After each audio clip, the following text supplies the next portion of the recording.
My screen's a little clouded, but as I mentioned, this is brought to you by the OSU Land Stewards Program Community Education Series. I'm the coordinator, Rachel Worling, and you can email ideas for classes to me, or we have with us tonight as well Nicole Smith. She's our educational program assistant, and she will be kind of taking over when I step away midway through September, so you'll want to make a note of her email for sending ideas to. If you would like to hear about things that are coming up brought to you by this program, classes and events, you can look up our website, just look up OSU Land Stewards, and on the home page there's a subscribe button for our events email list. No spam comes over it, just upcoming classes and opportunities and things like that. This includes our upcoming classes that are coming now are all a part of our Sustainable Living series. So this evening is part of just our general education series, but we have a wonderful partnership with our Master Gardeners that we're called, and the Jackson Soil and Water Conservation District that is we're calling our Sustainable Living series, and it is geared towards, doesn't require any rural land in order to be applicable. So we're really focusing it on how to be living sustainably, and whether you're renting in a house in town or whatever it is. So we're going to have September 5th, we have rainwater harvesting with Cora Mousseau of the Soil and Water Conservation District, and then we have a couple of fun pollinator classes with the Pollinator Project Row Valley and Christina Lefevre. We have a presentation on Zoom and then a tour if you're interested. So with that, I want to introduce today's class and make note that we had to cancel the field tour, which was scheduled for Saturday due to low enrollment. So a little reminder to sign up, get your friends to sign up for things if you want us to be able to go forward with them. Hopefully people will be so excited about this topic that they will clamor for another field tour in the future. But tonight we have Silvopasture in Oregon, and I'm very excited about this topic. I look forward to more classes being offered on this topic. I think it's really relevant for our area of increasing temperatures and everything. So tonight, I also really wanted to thank Janine Sikowski for bringing us these speakers. We have Mark Batcheler. He works for the National Agroforestry Center and research silvopasture management for his graduate research, and researched silvopasture management for his graduate research. And Abel Kloster, who is the owner of Resilience Permaculture Design, a whole systems farm and forest planning group. He is the Agroforestry Program Director at the Center for Rural Livelihoods, a technical service provider for the Natural Resource Conservation Service, and is a board member for Agroforestry Northwest. I also want to really thank Don Tipping, who offered a tour of his land. He is the owner of 7 Seeds Farms and Siskiyou Seeds, and we really appreciate him opening his land to us, even though we're not going to be using it this time, but I foresee that we will in the future. So I am going to dip out of my share here, and then Mark and Abel will be working through a presentation. Mark will do the first part, and then Abel will do the second part, and Nicole will be running the presentation in the background. So it's really taking a team to provide this time. So thank you guys, welcome. I'm looking forward to this. Great. Well, thank you all. My name is Mark Batcheler, and as mentioned by Rachel, we're going to break this presentation up into 2 parts. I'm going to cover silvopasture kind of from the 10,000-foot perspective, and then Abel will talk in the latter half of the presentation and more of the application in Western Oregon. So for those of you that haven't heard of silvopasture, silvopasture is one of the 5 agroforestry practices that is defined by the USDA. And silvopasture is defined as the intentional integration of management in trees, forages, and livestock on the same unit of land. Next, please. So some key features I want to talk about regarding silvopasture are trees, forages, and the livestock. Next, please. So first of all is the livestock in silvopasture. The livestock are rotationally grazed, and so what this looks like is there's multiple paddocks, either using temporary fencing or permanent cross fencing, and livestock have timed grazing events. So they're in a paddock for X number of days with X number of livestock or head per paddock for a short period of time, and then that paddock is then rested. And then depending on forage availability and rebound, the livestock might revisit that same paddock again. Livestock varies between species. It could be multiple species, or it could just be one species. Species we see here in the Pacific Northwest range from cows to sheep to goats, chickens, and maybe some other types of poultry. Next, please.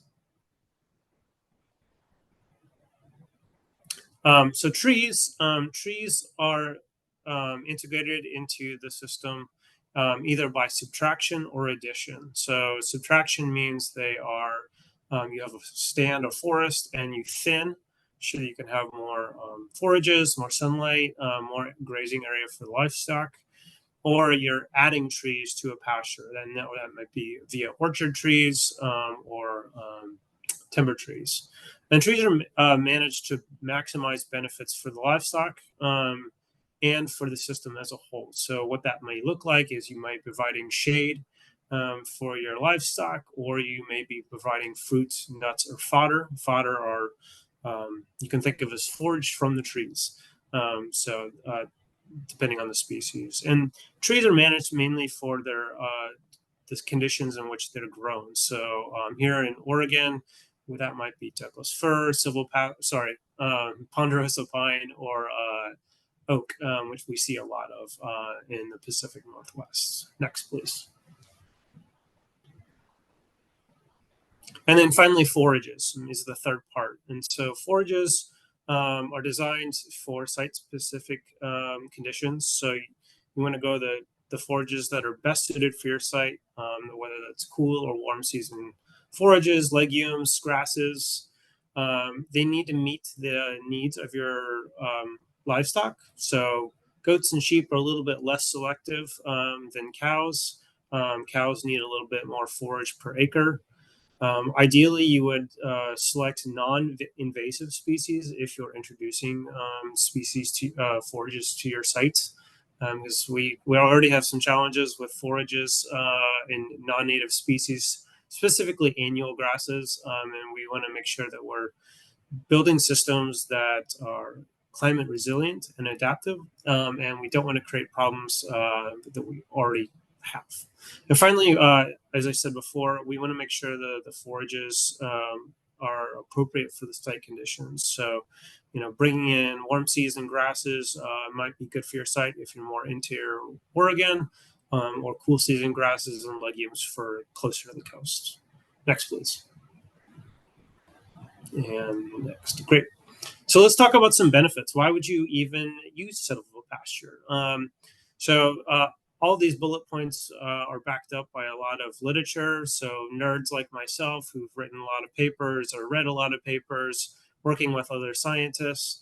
And so both here in Oregon and other parts of the Pacific Northwest, we know that silvopasture reduces animal stress. And that's primarily by regulating the microclimate. So shade also offers habitat, microhabitats, so that they can go out in the sun, lounge in the sun, or go back into the shade as necessary. Also, there's a reduction in fuels. This is a big component of silvopasture that we recently wrote a paper on in 2023. And we found out that silvopasture, when you are managing the trees, the forages, and the livestock, you're reducing surface fuels. So surface fuels are not only grasses and forbs that when they senesce or dry out, but all the woody fuels that are in the landscape as well. And while we recognize that fire is a natural and healthy ecosystem disturbance, we live in a time where we have higher severity, higher intensity fires, and it's a good idea to control the intensity and severity of those fires. And we found out that silvopasture is one of the main ways that landowners can reduce the impact of wildfire. Another benefit of silvopasture is having multiple income streams. So if you are raising, let's say if you have Doug fir and sheep on your same piece of property, you might take those Doug fir, somewhere between 20 to 80 years to grow to mature size before you can harvest. And in between times, you can have sheep, wool, or meat, and you have regular yearly income And there's, depending on the silvopasture system design, the streams could be more than one in a given year. And finally, carbon sequestration. This one has a little asterisk by it. Is it really depends on the design and management of the system. I think that probably most people on this call are aware of the need for carbon sequestration. And it really depends on what you're starting from, so your establishment. So if you're removing trees, probably not going to be sequestering the same amount of carbon that a mature stand is would have, but over a long period of time, if you're comparing it to a pasture or a unmanaged stand, then carbon sequestration rates can increase. Next, please. Some other potential benefits that we've noted in silvopasture, so decreased soil erosion because you have continuous cover, and trees drop litter, duff, and that reduces soil erosion. Also, with the use of rotational grazing, we see a reduction in soil compaction, which leads to increased water retention. So more water retained on the landscape allows for better forage growth and better tree growth, and better weight gain of your livestock. We also see a reduction in invasive species. Again, that comes into forages because as you graze rotationally, the livestock are using more of the forages throughout the system. They're eating more of them, and you're reducing those invasive species. Again, I have an asterisk by that. It really depends on how well you manage those, you're managing your livestock. If you're grazing them a little bit heavier and you're ensuring there's good forage utilization. And then finally, improved wildlife habitat. And this really depends on the overstory, understory composition, and the connectivity to nearby forests, bodies of water, whatnot. Next, please. All right, yeah, you can just go all the way down the bullets, and that way I don't have to keep telling you next. So let's talk a little bit about livestock and silvopasture. Again, I already mentioned that we have rotational grazing. So you're moving the livestock from one paddock to another, and the livestock may or may not visit that same paddock in a given growing season. And your rotational grazing is dependent upon the carrying capacity of your land. And those of you who already own livestock, you already know this. You can just blank out what I'm saying next. So your carrying capacity is determined by what we call your AUMs, or your animal units per month. And the math is that one AUM equals one cow with a 6-month-old calf. That's different for sheep, it's different for pigs, it's different for poultry, and also it varies depending on your soil and precipitation and your forages. So the best idea to determine your AUMs and your carrying capacity for your land is working with a grazing specialist, which we have several here in the state that are really fantastic with OSU and NRCS. So your AUMs then determine how many head of livestock, which is your stocking rate. And then your stocking rate influences on when you can graze, for how long, at what density, and what duration. So that's kind of the flow of how livestock move in a silvopasture system. And I'll let you all take that in just for a moment before I switch to the next slide, because that's a little heavy to digest, especially this late in the evening. All right, next, please. All right, so moving on to the trees.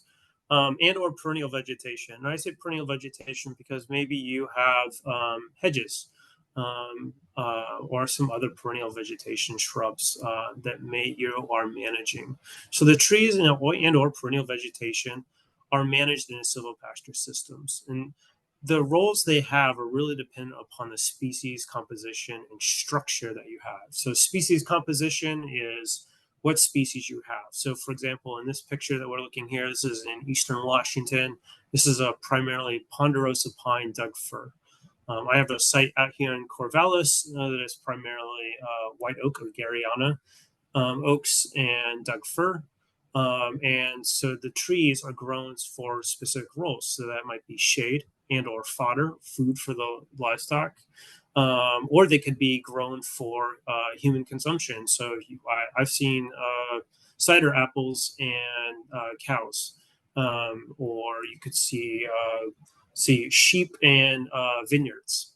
So it really depends on the perennial vegetation, what their role is, what their design is, and then their composition. Sorry, their structure. So the structure is, if you think of it on a, I always think of like checkers on a checkerboard.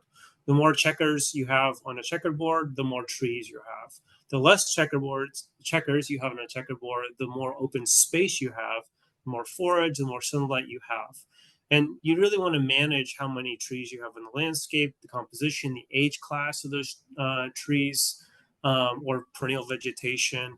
And then you need a plan for the interaction of the livestock. So, for example, up in Western Washington, I have a landowner that has integrated Asian pears and kiwis, hardy kiwis, with his sheep. And he grazes the sheep during the growth of the pears and the kiwis. And when 120 days before the kiwis and pears are to be harvested, the sheep are moved off into a forest or pastures, and then he can harvest the pears and kiwis without concern or risk for food contamination. Lots of fun ideas around silvopasture. And finally, you want to manage your forage production. So anytime you have a perennial vegetation or trees on the landscape, they are absorbing some of what we call the photosynthetic active radiation, or sunlight, that allows forages to grow in the landscape. And it's a dance, if you will, as you want to manage for your trees, shade for your livestock, or production goals for your trees, or timber, or your forages. Sorry, your orchards. And it's a kind of a balance, and making sure that you've got the right mix. And Abel's going to talk a little bit more about how to get to that perfect balance right there. So the forage production and stocking density of your livestock are constantly managed in coherence with your trees and perennial vegetation. Next, please. All right. So how do you do that? How do you manage forages, trees, and livestock all in the same unit of land? And there's a lot of technology out there. We can go from the simple tree tube and that's wrapped in fence for picture number one right there. That's a great way if you're establishing trees in a landscape, and you've got a young tree and you don't want your livestock to get access to it, whether that's a fruit tree or a timber tree. This is a great way to utilize it.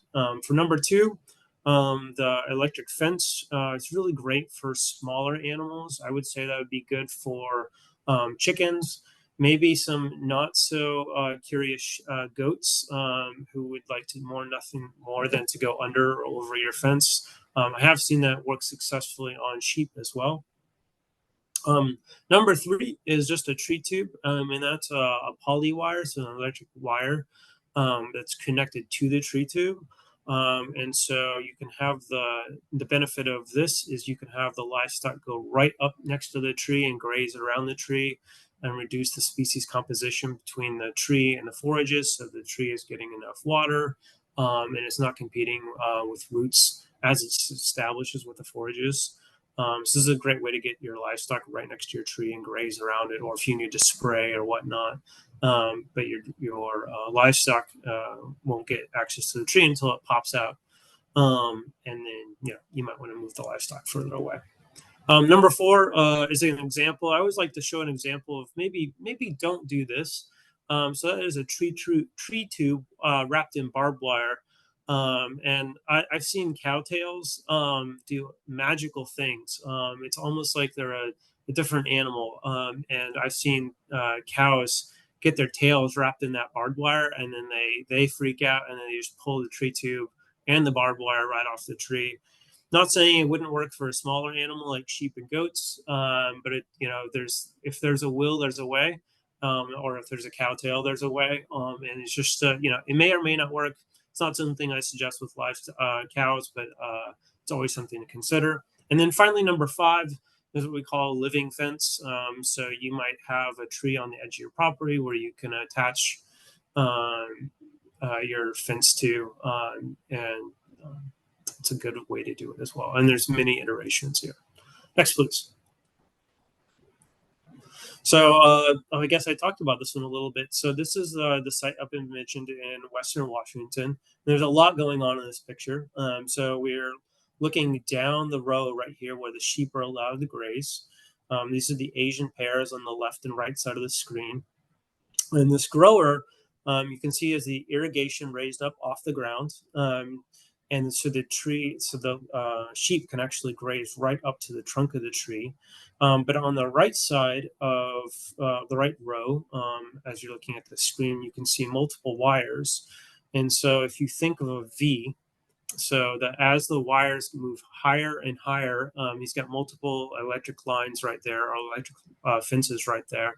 That as you get closer to the canopy of the tree, the wires move away from the trunk and prevents the sheep from grazing on the leaves and the fruit.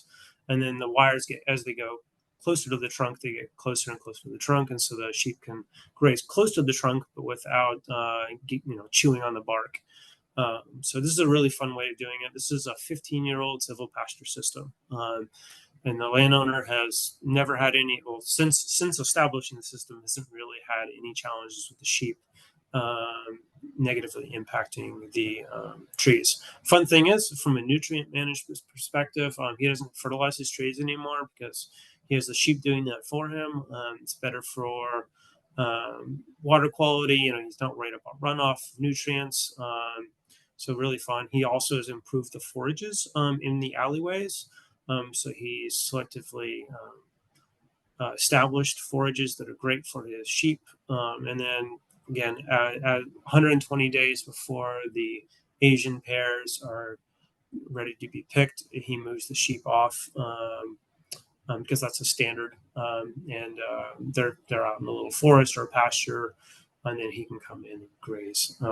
He can graze as a human, but he's actually collecting the pears. Next slide, please. All right. Forage management. So this is a picture up in Skagit County. This is northwestern Washington, and this is a newly established silvopasture system. So this is a chestnut hazelnut orchard, and then you can see the electric fencing on the right side next to that brown sheep right there, and then the little guy or girl right in front, and it's just very picturesque. And so this landowner I would say forest silvopasture.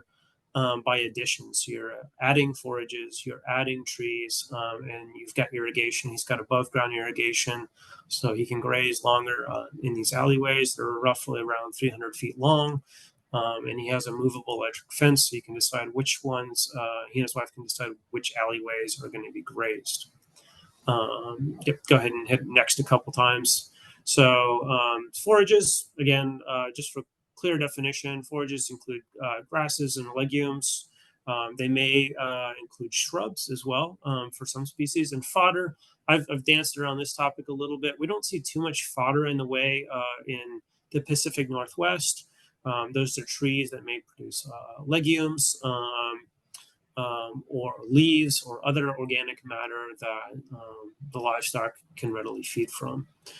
Forages are influenced by a number of factors. So you've got livestock grazing on them, you have the soil that they grow in, the amount of sunlight they're getting, and the amount of precipitation.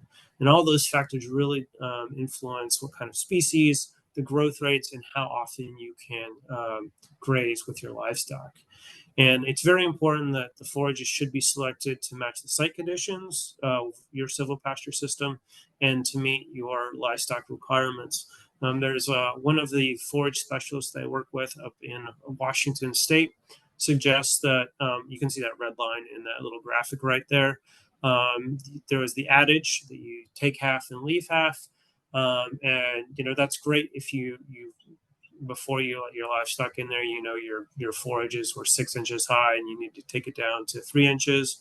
The forage specialist I work with in Washington suggests that if you don't know how much you had it in the beginning and you've already had the livestock go through there, is between, and this holds true for Oregon as well, is anytime between April and August, if you can leave at least 3 inches of living green residue, That way they'll have enough root mass to grow back, and then they'll have enough, they'll rebound the next year. So when in general, leave at least 3 inches. But if you don't know, take half, leave half, or take a third, leave a third.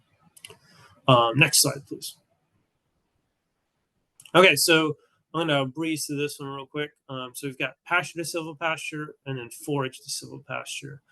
Pasture to silvopasture, again, maybe orchards, or it could be a pasture and you're putting in trees like this picture right here, which is in western Idaho. The landowner is putting in ponderosa pine and had already established the forages. And then on the right hand of your screen, we have forages or a forest to silvopasture. And so this is in the Blue Mountains in Oregon, and landowner has a Doug fir, ponderosa pine. They also have a few larch in there, and they've thinned the forest, and then they, after the thinning, then they reseeded some forages in there, and then after a period of time, they allowed their cows to go in there. Next, please. And hit next one more time, please. Great. So these are a lot of words. And what I want you to take away is what you need for establishing a silvopasture, regardless of if you're going from a pasture to silvopasture or forest to silvopasture, is right there in red. I encourage you to get a team together, because very few people are specialists for trees or orchards or livestock. Or your forages, and it's really important to get a good team together. And I think, with the help of Abel and people that he knows, OSU, NRCS in our state, it's easier these days to get a team together that is pro silvopasture. The next thing in there, number 2, for both the establishment methods, is conducting a site assessment. You always want to make sure that your site is large enough and appropriate enough for your economic and ecological goals. And then 3, 4, 5, 6, and 7, I think it's important, what species of trees you have, making sure they meet your goals. Again, both economic, ecological for your livestock, your forages, very important to consider. Good question. How do you find a team? We'll talk about that near the end of the presentation. Yeah, good question. For planting, again, going back to your species composition and structure. So species composition is what species, if that's legumes, what type of legumes, or what type of forages. So maybe it's a fescue, or what type of trees. Are those fruit trees, nut trees? Are they timber producing trees? You always want to think about your composition and structure. A lot of people see silvopasture as trees in rows, but that doesn't necessarily need to be the case, especially if you're going from a forest to a silvopasture. You can have what I call ICOs, or individual trees, clumps of trees, and open spaces. 5 is think about your forages and then your livestock management. When you're establishing a silvopasture system, you have to think about your resources. How much forage you have out there for the livestock, how much sunlight, do you have your infrastructure set up? Do you need watering tanks? Do you need movable fences? Do you need a 4-wheeler to haul around your tank? So you want to think about your management and make sure you're set up for success, because these are complex systems and it's easy to get overwhelmed. It's easy to construct them and design them incorrectly so that you're set up for failure year after year after year, or you can set yourself up for success. I'll let you guys read through those a little bit before I hit next. There's a lot there. Usually I try not to make verbose slides. All right, next, please. All right, so now I'm going to turn it over to Abel. Thanks, Mark. Hey, everyone. Thanks for having me. Yeah, I'm gonna fill out the second half of this with a discussion of the sort of planning and installation considerations for silvopasture, just an abbreviated talk on that subject, kind of looping the learning a bit, because some of it's been already said very well by Mark. And then we'll get into some some discussion around opportunities for cost share assistance and resources here in the state for people wanting to implement these systems, and share some examples. So just really quickly, just about myself. Well, it's already really been said, but I'm a technical service provider and have a small farm here in Lane County, and just am an agroforestry zealot. So I'm excited to be here. Next slide, please. So your first consideration, site assessment, really just doing that in-depth analysis to get to the place where you are in a position to decide your tree component, your animals, your system, what if you're looking at an agroforestry system, is silvopasture a good fit? So some of the layers that we might be looking at would be topography and landform, any aerial imagery, soils, do we have wetland soils? Are our soils suitable for certain types of crops, the depth to bedrock, and other factors like that. Solar aspect, the sun direction, microclimate considerations, frost pockets, drainages, and heat islands and the like. Looking at the habitat types in general, do you have oak woodland? Do you have oak habitat? Is there wetland habitat, closed conifer forest, intact wet or upland meadow? And then existing, systems, existing infrastructure, all of these things play together, and they come together to help you consider your system, and what might be the best fit for your land. So these patch together with economic considerations and markets and etc.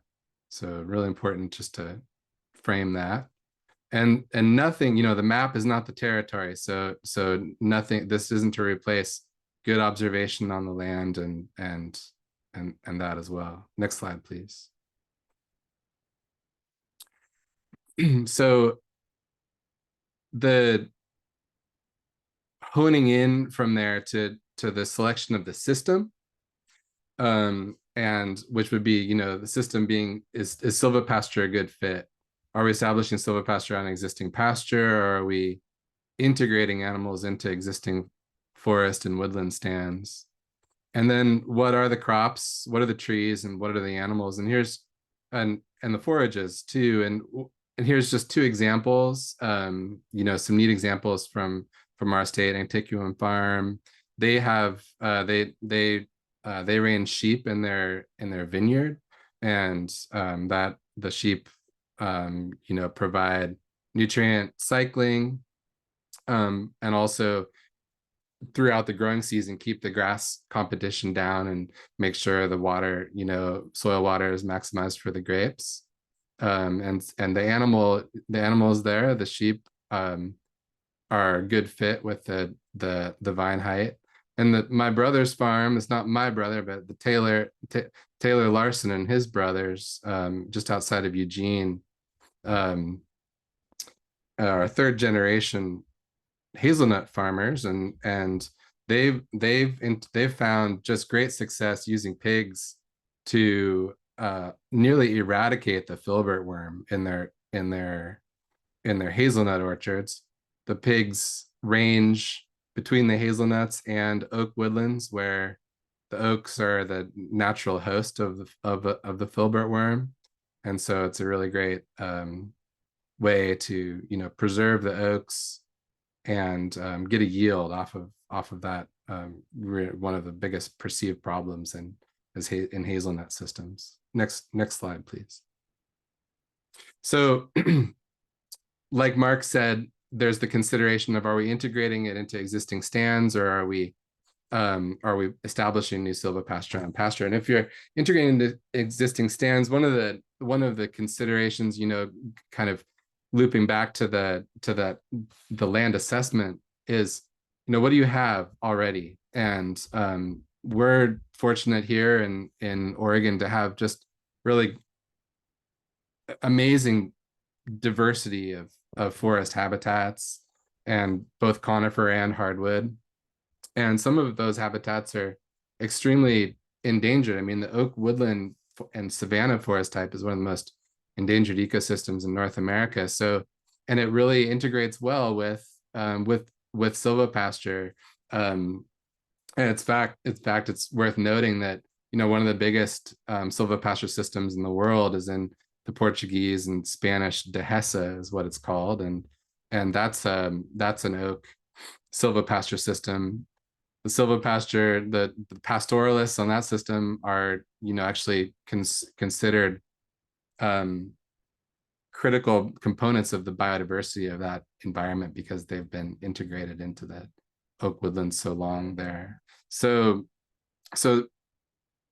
just to, you can see I'm excited about that, but I would just just to point out that both in conifers and oak habitats, silvopasture really has a place. So next slide, please.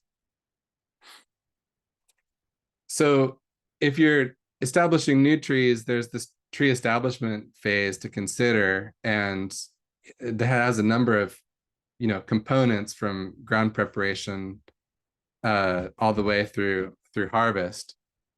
And Mark already spoke a bit about this, but when we get a little further along, I'll share some resources for some cost share assistance that can go into the tree establishment phase. Next slide, please. So tree protection, you know, I just have to agree with Mark that this kind of combining of tree tubes with electric fencing is a great way to go. And you know, while really strong metal fencing around each tree can be effective, it's also really quite expensive.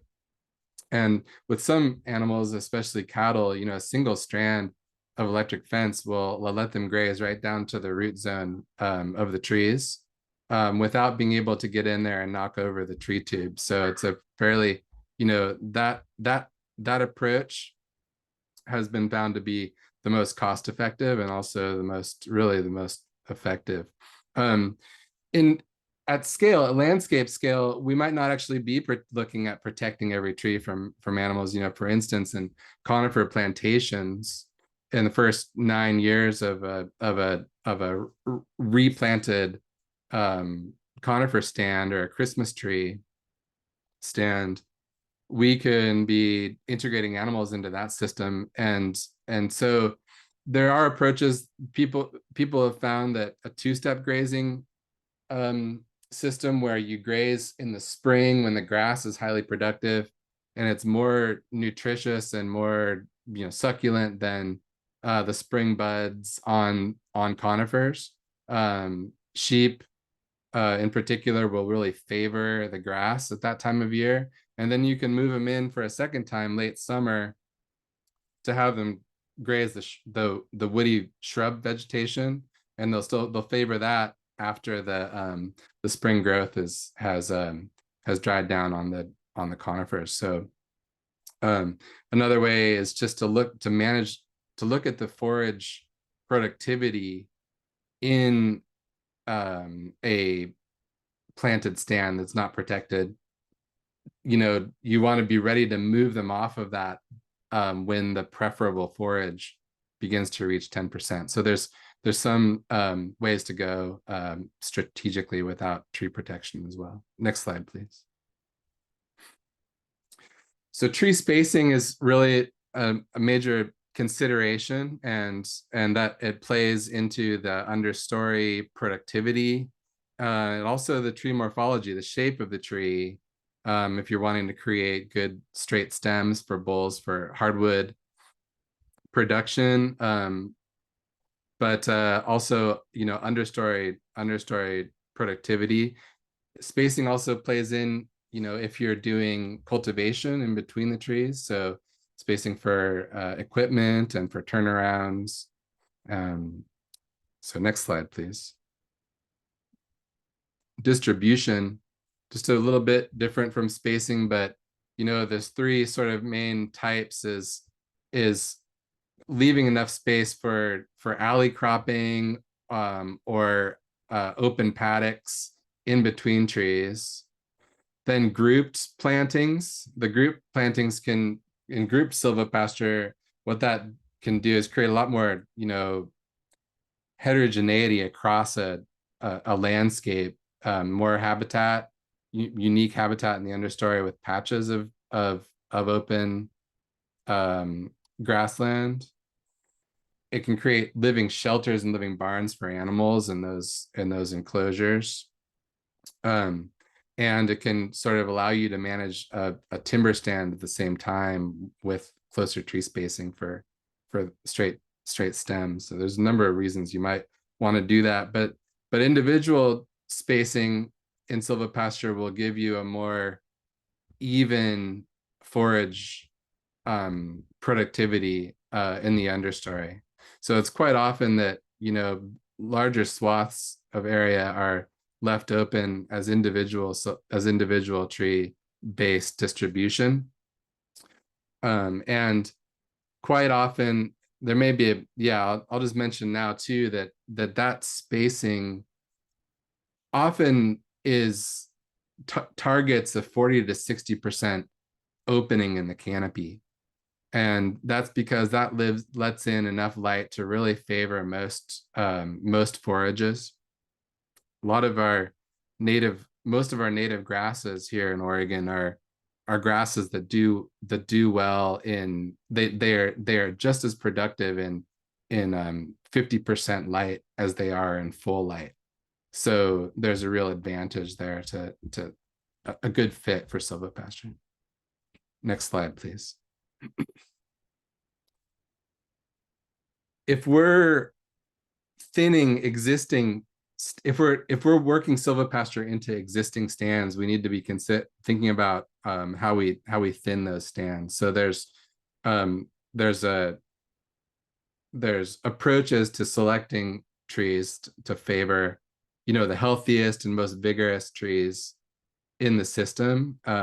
If we're working with hardwoods like oak trees,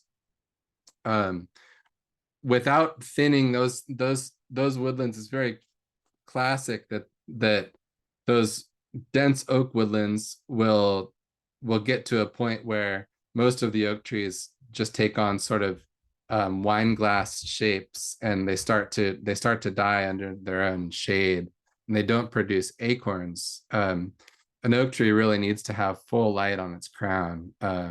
So thinning will promote the health of the trees, but also open up enough light into the understory. Major considerations there with the forestry side of silvopasture. Next slide, please. So here's an example. Yeah, Mark mentioned Douglas fir and pine in Eastern Oregon. This is a project in the Blue Mountains with ponderosa pine and larch. Here's the stand before thinning, with a lot of actually grand fir and Engelmann spruce in the understory. These trees come up in the shade of light loving trees. The shade tolerant trees come up, and those larch and ponderosa pine, if left, in these, without the kind of historic fire intervals in these mountains, these trees will just be suppressed by those understory trees.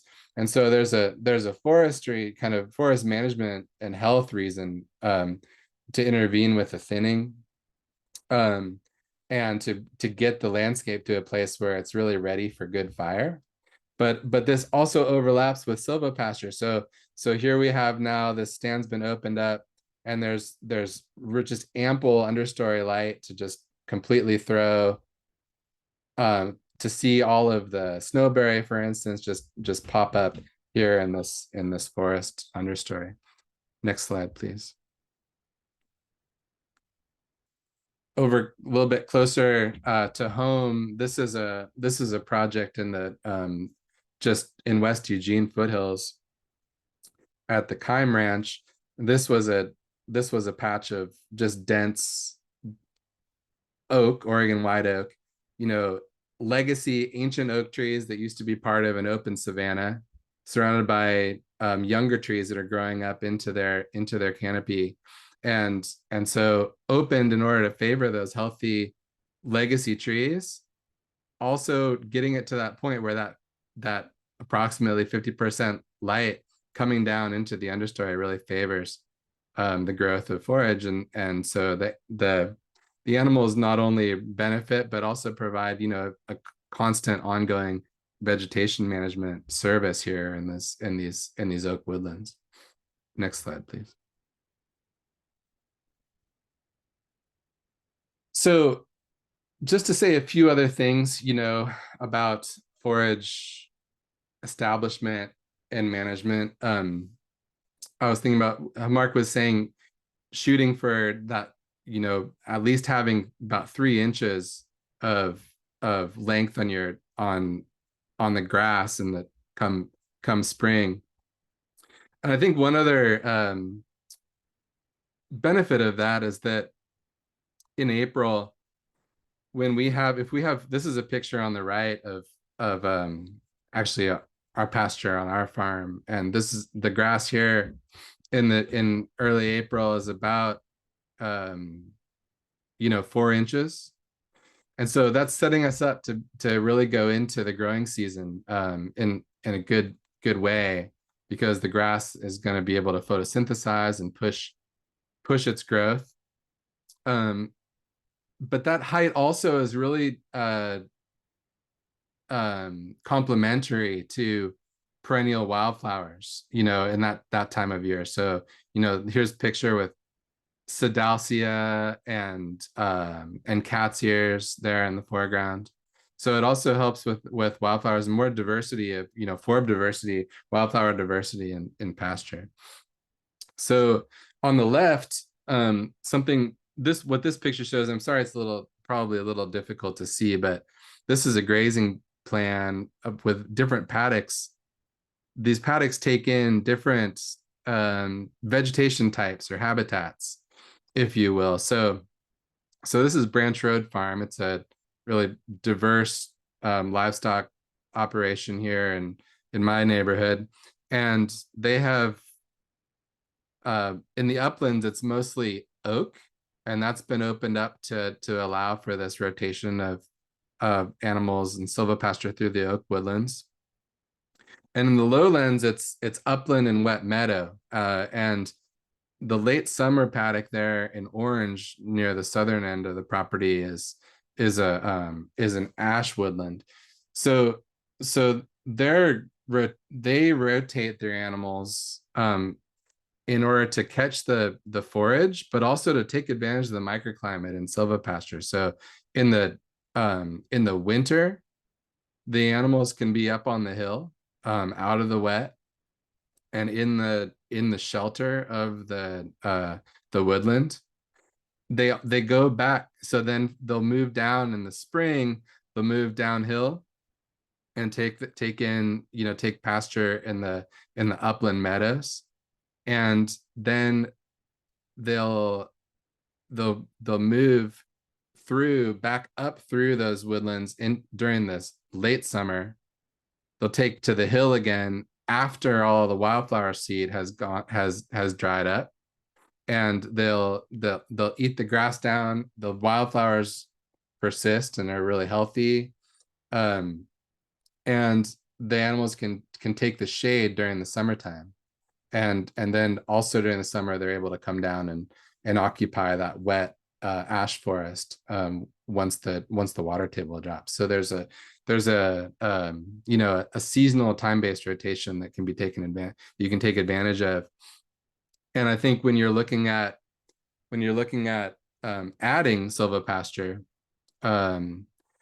you either adding silvopasture to pasture or doing silvopasture in existing forest stands, there's an opportunity there to one, just expand your grazing area, right? A lot of people have these closed woodlands, and to restore those woodlands and bring them back to health is a great value in itself. And then to perpetuate the health of those woodlands with animals to manage the vegetation, is a real viable tool. but to but then you also have the benefit of that late summer shade, right? And you have the benefit of good forage in the summertime when out in the open, a lot of the grass has already gone to seed and dried down. So you have this opportunity then also to play between open ground and closed woodland to maximize, the forage and the productivity throughout the growing season for your animals. Next slide, please. So here's just an example too of this is an oak woodland. This was an ash oak woodland that was thinned of most of its ash trees in order to release the oak. But the ash were coppiced at about shoulder height so that the sheep and the goats can browse the resprouts on the ash. And the ash can be managed and fenced so that they can be allowed to resprout, and then put the animals on there as a tree fodder. Mark mentioned tree fodder. So this system's called coppice with standards. So the standards are the standing trees. The coppice are the resprouted stumps. Next, please. So one, just really quick, another big consideration is obviously water layouts, access systems, and fencing. And these systems really play together.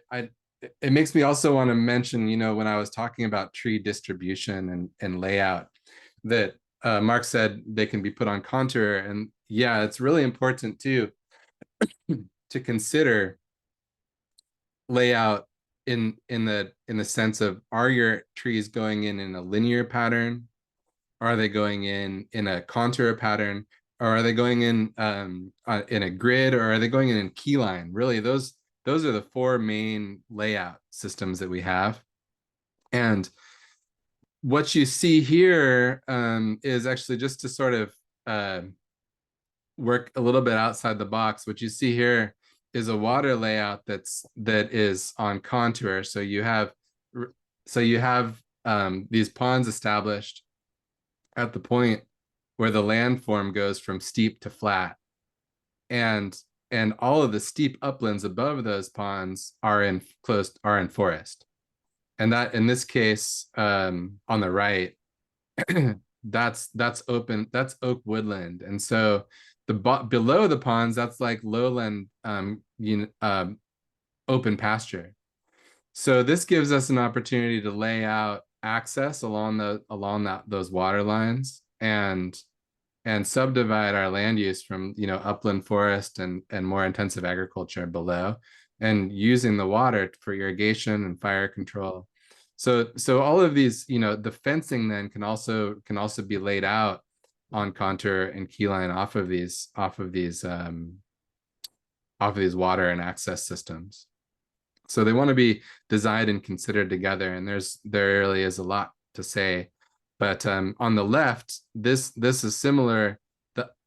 Above that water line, that's like more upland ground, and so that was planted into fruits and nuts. And below it, that's like more wet meadow, so that was put back into closed riparian forest. And the paddocks are established along those access roads and water lines, but also subdivide the different vegetation types. So you might lay out a paddock at that line between closed oak woodland, an open oak woodland, or open oak woodland and open pasture. Next, please. Those considerations for access, fencing, and water, they also, as well as tree thinning and distribution, they all come together to also overlap into good fire planning. And so, our ecosystems here in the Northwest are really fire ecologies, but also that they were managed by fire in order to promote good grazing and good forage, and in part of a suite of reasons for that indigenous fire management. Gotta let this fire thing go. It's not happening in Oregon. So sorry, what was that? I didn't hear that.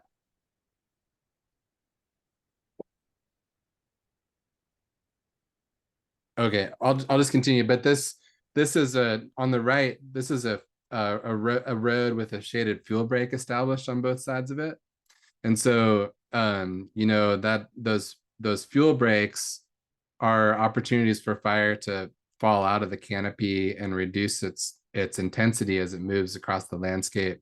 And the fuel breaks can also be obviously grazed by animals. So just one example there. So next slide, please. So from that, I just want to mention there's sources of assistance to as far as cost sharing grants for planning and implementing silvopasture. And this is sort of, you know, this is one of those just word salads here. So my apologies, but a few things that I would highlight is the Natural Resource Conservation Service's Environmental Quality Incentive Program. That's called EQIP. That's kind of the starting point for a lot of funding through the USDA. And if you and once you're sort of engaged in EQIP, the Conservation Stewardship Program, CSP, is a third row there, provides funding to producers to sort of do additional enhancements on their land. There's there's also funding through EQIP for forest planning and farm planning. And so taken together, it can help lower the costs of both planning and establishment of these systems. There's also funds through SARE for research, you know, so once these systems are set up, there's great opportunity, I think, for us to be designing systems to serve as a research, you know, to provide information as we grow out these systems here in the Northwest.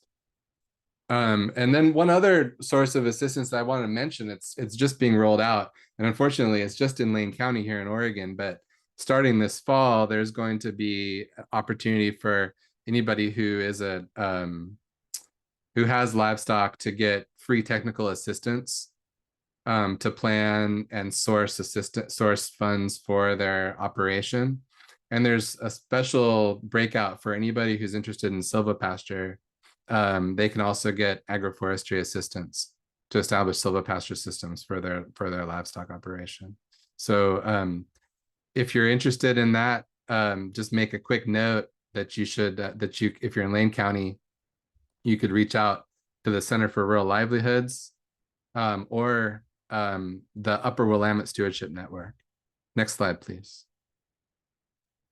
So just leveraging funding to implement agroforestry across the state. This picture just shows how different cost share opportunities through USDA can be aggregated together to move to create a silvopastoral system.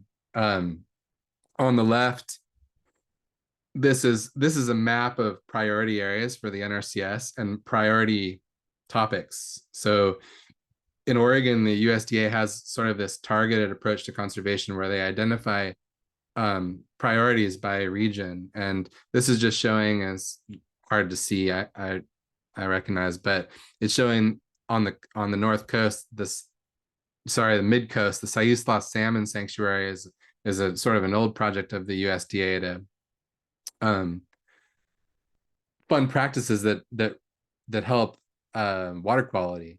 So putting in, you know, bottomland silvopasture, trees on pasture, is definitely a solution. And so you can get funding to do a forest stewardship plan to develop the plan, or funding through the organic transition plan to develop the plan, and then funding for the establishment of trees, the control of woody brush, putting in conservation covers, putting in the forage, installing the fence, developing a grazing plan, watering systems, pipelines. And then there's opportunities too to get matching funds. The OWEB, Oregon Watershed Enhancement Board, has partnered on some projects that I've been involved in to basically cover all of the additional costs. So next slide, please. this is sort of is a different way of looking at what I just walked through, but and this information can be shared, but there's sort of three things to consider with these cost shares. There's planning cost share, covers about 75% of the cost of developing the plan. And no farm size requirement that I'm aware of, not through the NRCS. Oregon Department of Forestry also provides funds to do planning, but the land minimum sizes, it has to be greater than 10 acres for a Department of Forestry. The primary activity that can be funded is silvopasture, obviously, and that's a practice in itself. And there's a conservation stewardship program enhancement called Silvopasture to improve wildlife habitat. And what this slide also shows is that on the, in the everything that's sort of like darker blue, those are the EQIP practices. And then everything that's lighter blue are enhancements on those practices through the conservation stewardship program. So you can see forest stand improvement is that thinning practice. That's the stand thinning that I spoke of. Woody residue treatment is treating the slash. Brush management, I think, is obvious. Conservation cover is similar to pasture and hay planting. All of these taken together can really go a long way in helping you establish your system. Next slide, please. So 2 more slides. I'll be really quick. These are just 2 examples of projects that have installed silvopasture systems and also have been able to get some support in order to do that work. Nehalem River Ranch out on the Nehalem River on near Manzanita on the north coast. This is a place that has gets occasional flooding all the way up to the road, and so they saw a real benefit incentive to establish bottomland forest to mitigate that flooding. And so they established silvopasture systems all along the floodplains, the 10-year floodplain zones of the farm. And also, this is an east-west valley, so they put in windbreaks and hedgerows that help loft wind over the pastures. And it was funded through a number of avenues. The CAP 138 supporting a plan supporting organic transition was the planning system, and then the Oregon Watershed Enhancement Board, the local conservation district, and NRCS helped lower the barriers to installing these systems. Next slide. And here's an example here in the Oak foothills. This was a project that was a partnership between the Long-Tom Watershed Council and a bunch of landowners together to restore this the oak habitat. But in this case, the ranch, which is it's a actively managed landscape, was also supported in putting in cross fencing, water pipelines, off-channel watering systems, and opening the woodlands to the extent that it really favored understory forage growth, so that they could use the animals, to really promote the health of the oak woodlands over the long term. So I think another really neat example of that integration of, land regeneration, habitat conservation, and working landscapes. Next slide. Okay, yeah, so thank you. Thanks a bunch. And if you're interested, in learning more about what I do, you can visit my website, resiliencepermaculture.com. And I think we'll open it up for questions at this point. Terrific, you guys. That's really, really great. We have a few questions in the chat here. And I think before we even get going, I wanted to ask, I think this is such a good idea, and it's lovely to see kind of the stacked uses and kind of the system approach to that sort of management.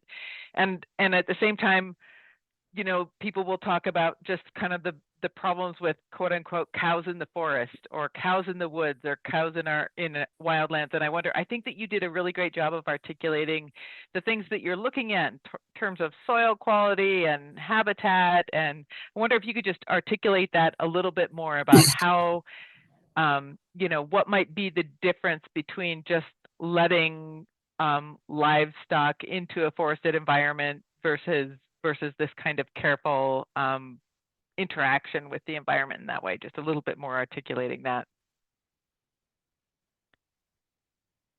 I'll take a stab at it, and then Abel, if you want to follow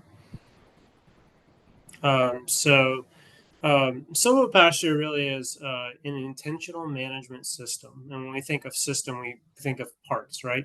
Your car is a system, or your farm is a system. It's not just one aspect.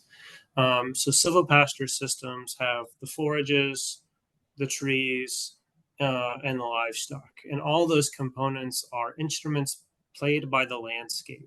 And when we think about silvopasture, we're looking at managing for ecosystem services, the benefit of the soils, the forages, the trees, and everything else in between. And I think it's important that, when we see a well-designed system here, we see the growth, the benefit of all the components in that system. There's a long history of turning cows out into the woods, or just what we call continuous grazing. There's many terms for it, and to each their own. We can't say what you should and should not do. However, there's implications with any management system.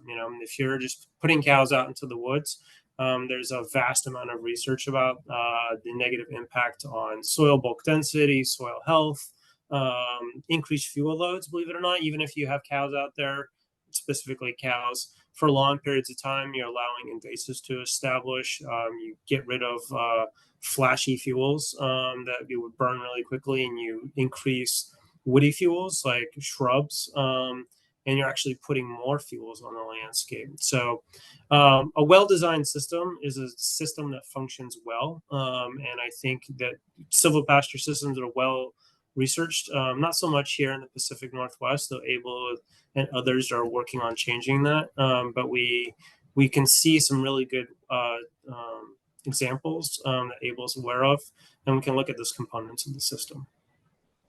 Yeah, Abel, I love seeing all the native forbs in your pasture. That was really great. Yeah, no, and Mark said it just, so super good. I just think it's really, if you're doing silvopasture, you are managing for you're managing for the forage, the trees, and the animals, and you want ideally that synergy between them. And so it's I don't know that there is a silvopasture system that doesn't incorporate managed grazing that is time based and is careful in order to really favor the soil and plant diversity and ecosystem function and all of those good things.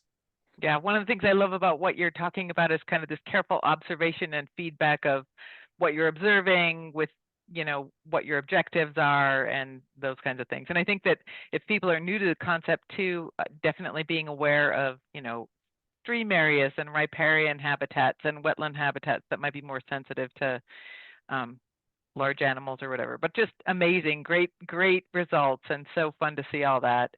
So I'll kind of go through some of the questions here in the chat. So somebody said, how can you find a team, especially given how this is a little bit of a newer idea? It seems like somewhat people talking about it here in our area anyway. Yeah, that's a good question. I mean, there's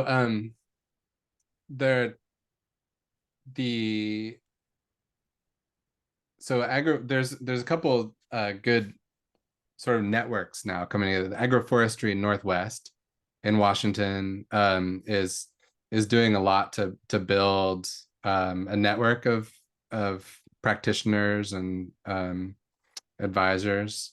And here in Oregon, one of the members of that network is myself and the Center for Rural Livelihoods, and so yeah, Agroforestry Northwest holds webinars.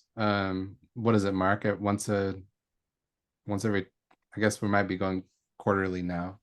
Yeah, it's once every other month. Yeah. And if you visit the website, you can find the recordings online on YouTube.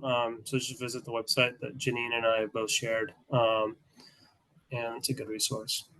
I would also add Abel is a technical service provider, but with NRCS, and you know NRCS is an excellent resource for silvopasture establishment. You have foresters, you have grazing specialists, and Oregon State University has a few publications about silvopasture. So if you go on to Oregon State University Extension and just type in silvopasture, there's a few publications out there as well.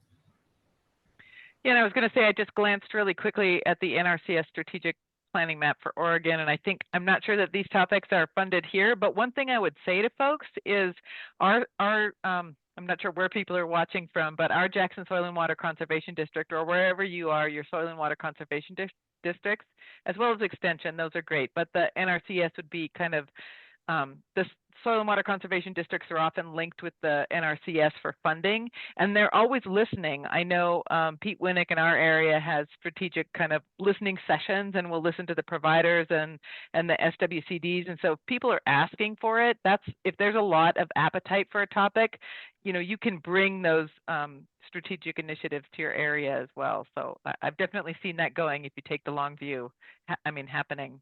Yeah, I'm glad you mentioned that, Rachel, because I would, anybody who's really enthusiastic about silvopasture, it would be wonderful for you to advocate with your local district conservationist and soil conservationist, the NRCS, to that is supported as much as it can be. And I think there's a willingness and an interest. I know there is, but there's also we're all learning as well. Right. I think too, like network wise, there sort of is an ecosystem of players. There's in Oregon, for one, there's watershed councils. Right. And then there's the soil and water conservation districts. And then there's your local NRCS district office. And then there's people who are sort of like myself, who work within that space, but are independent advisors. And so if you go to, if you have restoration goals in mind, you might go to the Watershed Council and say, I'm also interested in working landscapes. I have a ranch, connect in with the NRCS to get some help there. And the NRCS, then you'd probably from there, you might be looking for a technical service provider, and you'd find my contact. And, if you're interested in agroforestry, I can sort of be your advocate as well. Yeah, terrific. I think this is going to lead to more of this happening in our area. So Maria asks, is there a farm size requirement to successfully do this and get the funding? So again, not sure where people are coming from or which funding specifically, but does farm size matter? As far as I know, no. I think with the NRCS, it doesn't matter. Yeah. There's also funding sometimes through the Department of Forestry to do planning, and I think you need to have 10 acres or more. But right. I would add on to that. Outside of funding, silvopasture is driven by that balance between your resources that are on your site. So, you need to make sure that silvopasture is a good fit for your management and your skill level, and your economic and ecological goals. So if you have 10 acres and you want to put 100 cows and 50 trees, it's probably not a good fit for your system. So having a good design and a good implementation and a good management practice in place will ensure that silvopasture is a good fit for your land, regardless of size. Terrific. Good advice. Kevin says, Abel, how do you go about training the landowners you work with to manage all the aspects of silvopasture long term? No, yeah, that's a lot of the people that I work with are they have some, you know, experience with animals or with trees, pasture, but are on a learning journey, you know. I mean, I think it's, for me, it's sort of supporting people's learning journey. And everyone has a unique case and every site's unique. So I personally, what I try to do is in the planning phase, set them up with a lot of resources, you know. One, just a good picture of their land and a good sense of their goals and what, you know, what system is best given their context, you know, if their own personal context and their land context. And if it's silvopasture, I give resources, you know, to get them started. But then also it's an iterative process of, like you said, you know, it's getting to learning by doing and adjusting and observing. Yeah. And so Yeah. I'm also really trying to manage people's expectations and just to recognize that it is it's a lifelong thing, and we're all learning together here in the Northwest because we have unique Mediterranean climates and contexts, and I think, yeah, we're cutting trail for silvopasture, and it's going to be really 10 years from now, there's going to be a lot more, you know, nuance and things we know. Yeah, I terrific. hope that Wonderful. helps. Yeah, I love that. Right. And it's one of the best things, I mean, that I have seen with the Land Steward program is people who are really engaged with their land and having an active relationship with it and learning and observing what are the impacts, what are the effects, and also learning from each other, you know, going and seeing other people's lands, asking questions, how things are going. That kind of peer-to-peer learning is also super valuable. It's really exciting in terms of this topic. I'm excited to see where it goes. I think there's a lot of potential here. Flora says, Abel, I really loved the slide where you showed a seasonal grazing plan that took advantage of the topography and changing water table to provide livestock with dry land in the winter and good forage in the wetland area during the summer when the water table dropped. So and there have been some other thanks in there. Let's see. Yeah. So, and Kevin responded to that question about the farm size, saying we have a 6-acre site and are eligible for NRCS EQIP grants. Okay, I think that was, if I missed, let's see, somebody said, how do you calculate animal unit AUM, the animal unit? I can't remember what the M stood for. Yeah, so it's pretty complex. It might be outside of the scope of this presentation. The first thing I would suggest is working with a grazing specialist, whether that's with NRCS or OSU Extension. First of all, you want to know what the carrying capacity of your landscape is. And the best way to determine that is how much forage your landscape produces. And so there's a simple test we used to use in graduate school is get yourself a wire clothes hanger and shape it into a hoop, and randomly toss it out on the ground where you've got good forages, and then cut those down to about 2 inches, and do that a couple of times, and then weigh that. So weigh it each time. And then that helps you get the amount of tons per acre that your forages produce on your landscape, and then that's going to influence your stocking rates, and then the carrying capacity of your landscape, which then drives your AUMs. Okay, good. Getting a network. Start learning those things. Let's see. Janine says, if you're interested in other agroforestry practices, the National Agroforestry Center is a great resource. And I mentioned in there that if you look at the chat box and you find those 3 little dots, the ellipsis, and you click that, it will save to your computer. I will, I'll download a PDF of the presentation. So you'll have that. I'm not sure if you guys, if you Google these things that are on the slides, you can find the links. They're available out there on the web. And we'll also be sending a recording. So if there are things that were missed, let's see. And I I think we see. didn't. I We see the didn't. note from Jenna about the Central Oregon agroforester. That's really exciting. I've heard of him, and thanks for mentioning that. Thank you, Jenna. Good, great. Yeah, I'm going to be sending this the link to the recording to our soil and water folks, and also to Gordon Jones, who used to be our OSU agriculturalist, and he's now in Central Oregon too. So, yeah, exciting, wonderful. Thanks so much. Really valuable. Really appreciate it. And look for the recording in your email box sometime tomorrow, folks. I think if we Thank don't have you. anything else. And thanks for our backup. Thank you, Nicole and Janine and Marcy, for coordinating. And we'll see you all later. Okay.